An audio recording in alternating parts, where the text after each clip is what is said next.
I'm Adrienne Pedersen. Today on Upfront. Come on in! Tis the season to shop. What the supply chain disruption means for store shelves for this big shopping weekend and beyond. Then vaccine mandates, how human resource managers for large companies are figuring it all out.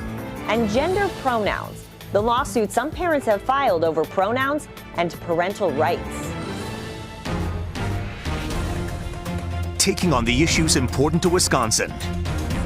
This is Upfront with your host, Adrienne Pedersen.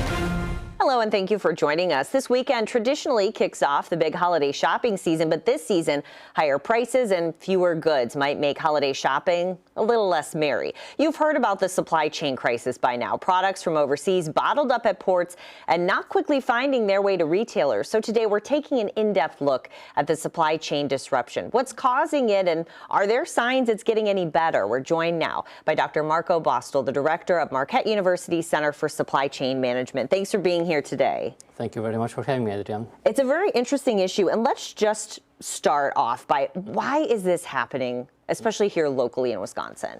So what has happened, we have lost part of the capacity to produce and more importantly, to move the product.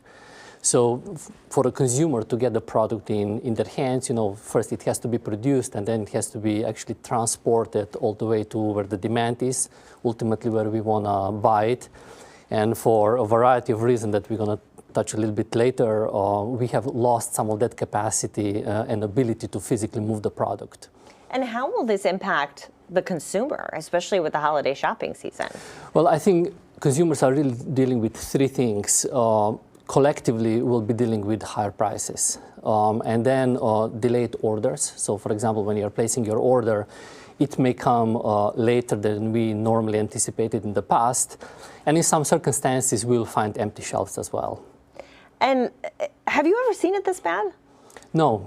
What we are dealing with COVID-19 outbreak, this is like an unprecedented event, right? It's a global pandemic, and it has simultaneously impacted both the supply side and the demand side. So for certain products, as you can imagine, demand went up through the roof.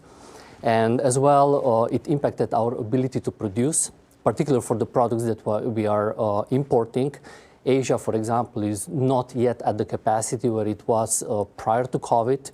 And workers are still getting ill. We have a shortage of drivers. We have shortage of drivers when it comes to trains, right? Because you have to put the product on the train. You have to then store it. You have to actually move it on a truck. And along this entire chain, we are dealing with this, as I said earlier, reduction of capacity due to the shortages of workers, for example. When will this get better? Yes, we don't have a crystal ball, right? But I think right after New Year, what we're going to see is a little bit of decrease in the demand. That's going to help a little bit with kind of like naturally easing up that pressure on our supply chains. But I'm confident that we're going to be seeing this into the second half of 22, at least. Is there a long-term impact here? Let's say after that, after the end of 2022, when things clear up a little bit, we're getting products on time. Will this have a lasting impact on the economy or the way we operate as consumers? I think for supply chain managers as well as CEOs, because this issue has become really a board-level issue, we'll have to rethink how we design and how we manage our supply chains. We have been for 3-4 decades, we were in the pursuit of efficiency. That's why we have such a long and relatively rigid, inflexible supply chains, which are very susceptible to disruptions and to risk. So we'll have to really think about strategically how we're going to redesign our supply chain in the future to make them more resilient. Where are we going to source? Where are we going to buy products? How are we going to move them, and so on. So we're entering what I'm calling a supply chain redesign era. And politicians are talking a lot about this now. What, if anything, do you think the government can do to ease this?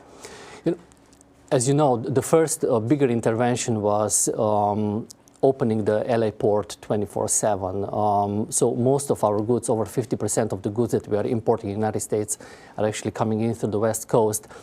And that was, I would say, a nice try, right? But because of the issues that we have post-port, it didn't really solve the problem. I don't see actually any significant governmental intervention actually happening. Some people are talking about potentially deploying National Guard to helping moving the product, help the warehouse workers.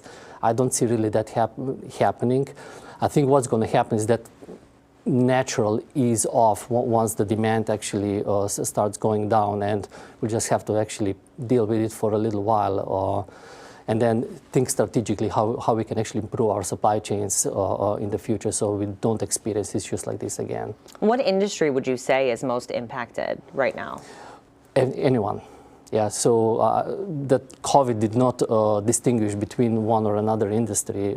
So pretty much everyone is experiencing some form of issues at the moment. Now, what advice would you give to consumers as we kick off in this? We keep hearing you need to buy ahead of time. Yeah. And I think that's the best we can do, right? Start shopping online earlier, or start looking into visiting the stores a little bit earlier than we did in the past. And to some extent, maybe this Christmas, this holiday era is going to be a little bit about managing expectations as well, because some products will just not be available. Okay, well, you heard it here. I mean, I think that's tough sometimes to take in, but it is where we are right now. Dr. Bostel, thank you. Thank you very much for having me. Later on up front, a local school district being sued, how gender pronouns factor into this case. But first, vaccine mandates, how human resource managers at large companies are trying to figure this all out.